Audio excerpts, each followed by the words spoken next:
अस्सलाम वालेकुम। Roast, fried fish और कोरमा ऐसे फूड आइटम्स हैं जो तकरीबन हर एक के ही फेवरेट होते हैं। जैसे ही हम इन खानों को देखते हैं हमारा दिल चाहता है कि हम जल्द से जल्द इन खानों को खा लें। असल में ये सब फूड आइटम्स मीट कंटेनिंग है और मीट में ज़्यादातर प्रोटीन्स मौजूद होती हैं। इसके अलावा बीन एंड पल्सेस जो हम डेली रूटीन में यूज़ करते हैं वो भी प्रोटीन रिच फूड्स हैं। स्टमक हमारी बॉडी का वो ऑर्गन है जो प्रोटीन की डाइजेशन में मेजर रोल प्ले करता है। आज की इस वीडियो में हम स्टमक पर डिटेल में बात करेंगे।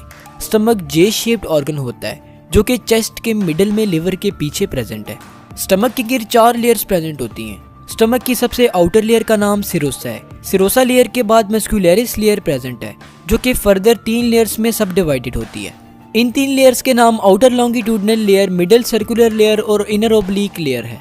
स्टमक की मस्कुलरिस लेयर के बाद म्यूकोसा लेयर प्रेजेंट है और म्यूकोसा लेयर के बाद सब म्यूकोसा लेयर प्रेजेंट होती है।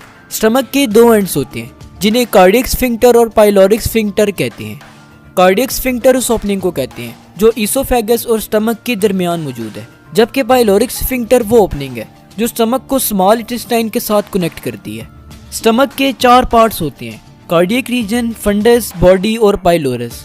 कार्डियक रीजन स्टमक का वो पार्ट है जो ईसोफेगस को स्टमक से मिलाता है, जबकि फंडस स्टमक का एक्सपेंडेड एरिया है जो कि ईसोफेगस ओपनिंग के साथ कर्व अप होता है। स्टमक का 3rd पार्ट यानी कि बॉडी स्टमक का सबसे लार्जेस्ट और सेंट्रल रीजन है। पाइलोरस पार्ट स्टमक का नैरो रीजन है और स्टमक का वो पार्ट है जिसमें पाइलोरिक स्फिंक्टर प्रेजेंट होता है।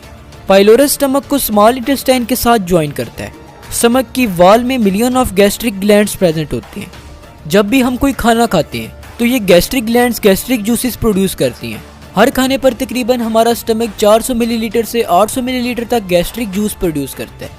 इसके अलावा गैस्ट्रिक ग्लैंड्स में parietal cells, chief cells, mucus secreting cells और हार्मोन सिक्रीटिंग सेल्स प्रेजेंट हैं। पैराइटल सेल्स हाइड्रोक्लोरिक एसिड और इंट्रिस्टिक फैक्टर को सिक्रीट करते हैं।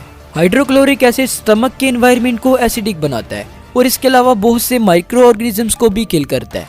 इंट्रिस्टिक फैक्टर ऐसी प्रोटीन्स हैं जो विटामिन B12 के साथ बाइंड करती हैं। चीफ सेल्स ऐसे सेल्स हैं जो स्टमक में पेप्सिनोजिन को सिक्रीट करते हैं। पेप्सिनोजिन पर जब हाइड्रोक्लोरिक एसिड एक्ट करता है तो उसे एक पावरफुल प्रोटीन डाइजेस्टिंग एंजाइम में कन्वर्ट कर देता है जिसे पेप्सिन कहते हैं।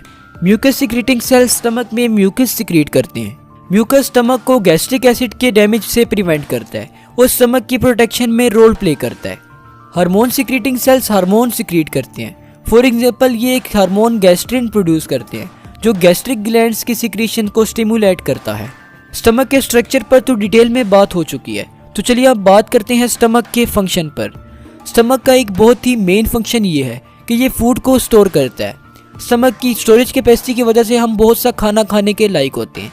जब हम बहुत सा खाना खाते हैं तो हमारा स्टमक इस सारे खाने को स्टोर कर लेता है और फिर आहिस्ता आहिस्ता इस खाने को डाइजेस्ट करता रहता है। स्टमक के अंदर फूड की चर्निंग होती है। चर्निंग से मुराद तोड़ फोड़ और मिक्सिंग है। स्टमक में लार्जर प्रोटीन के मॉलिक्यूल्स अमाइनो एसिड्स में कन्वर्ट हो जाती हैं।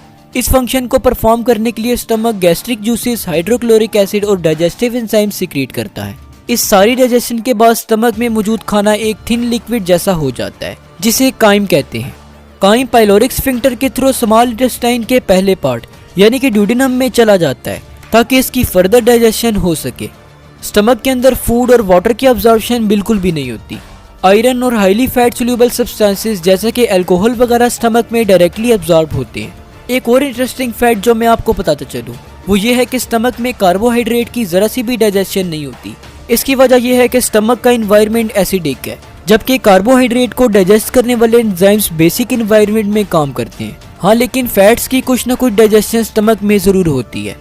तो होप सो आपको स्टमक के बारे में कुछ ना कुछ जरूर नया जानने को मिला होगा। अगर आपको स्टमक के बारे में मजीद कुछ जानना है तो हमारी स्टमक पे बनाई गई 2nd वीडियो को जरूर देखिएगा। और हाँ, जाते जाते हमारे 2nd YouTube चैनल साद खान टीवी को भी जरूर सब्सक्राइब कीजिएगा। शुक्रिया, अल्लाह हाफिज़।